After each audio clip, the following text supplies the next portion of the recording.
Hello dear students, welcome back to your biology class, and today we will start our chapter number 2, that is control and coordination.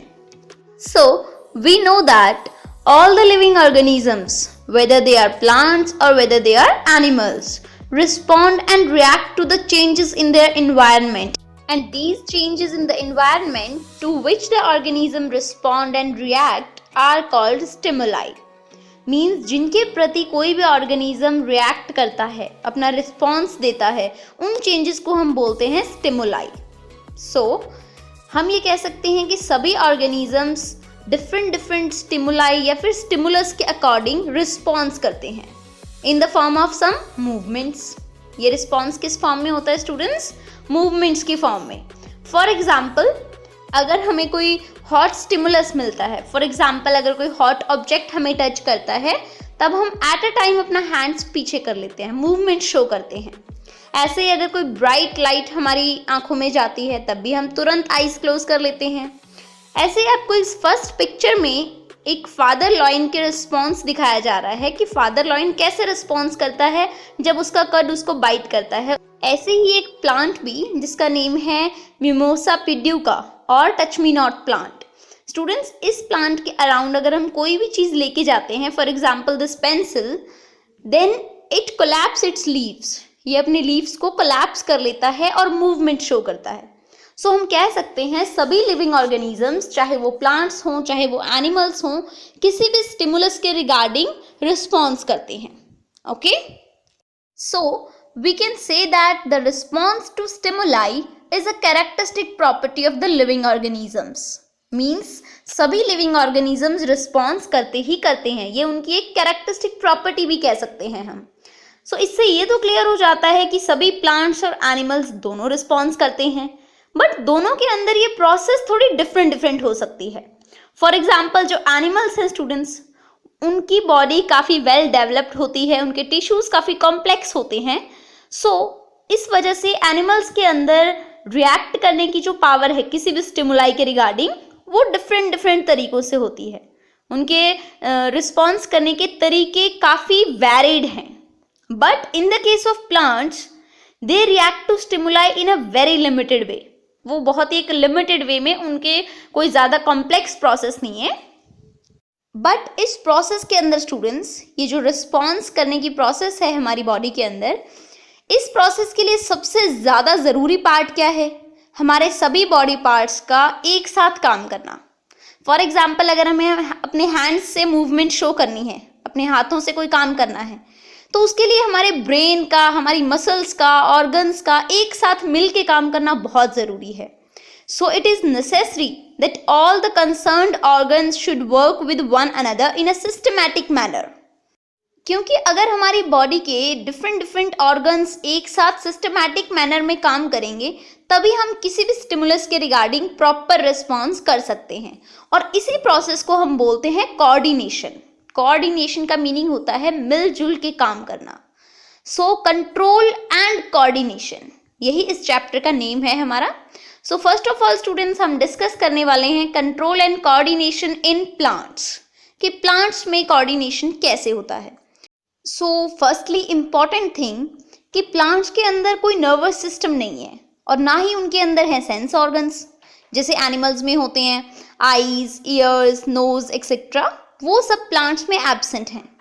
लेकिन plants भी कुछ stimuli को feel कर पाते हैं, sense कर पाते हैं, जैसे कि लाइट को, या फिर अर्थ की ग्रेविटी को, या वाटर, या फिर उनको अगर हम कोई टच कर रहे हैं तो उस टच को भी सेंस कर पाते हैं. ये कैसे होता है स्टूडेंट्स? किसकी वजह से होता है? So plants coordinate their behaviour against environmental changes by using hormones. ये सब वो कर पाते हैं अपने अंदर प्रेजेंट हार्मोन्स की वजह से.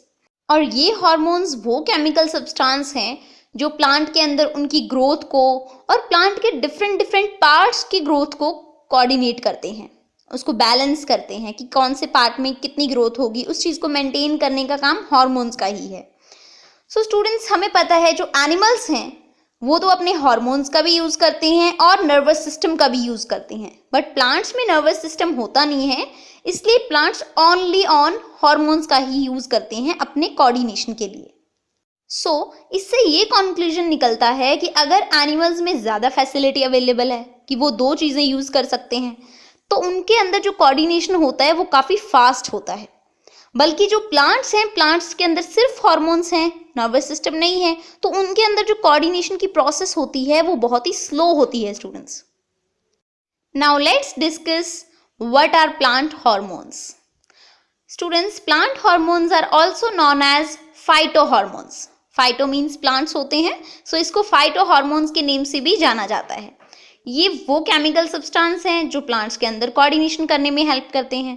सो there are major 4 hormones that are found in plants. First one is auxin, second gibberellins, third cytokinins and fourth abscisic acid. So students, जो फर्स्ट हार्मोन है दैट इज ऑक्सिन, उसका काम क्या है? It mainly promotes cell enlargement and cell differentiation in the plants. And it also promotes fruit growth. मतलब plants के अंदर fruit growth करवाना, सेल्स की और ज़्यादा इन्लार्जमेंट कराना, सेल्स की ग्रोथ करवाना और उनकी डिफ्रेंसिएशन कराना, ये काम है ऑक्सिन हार्मोन के।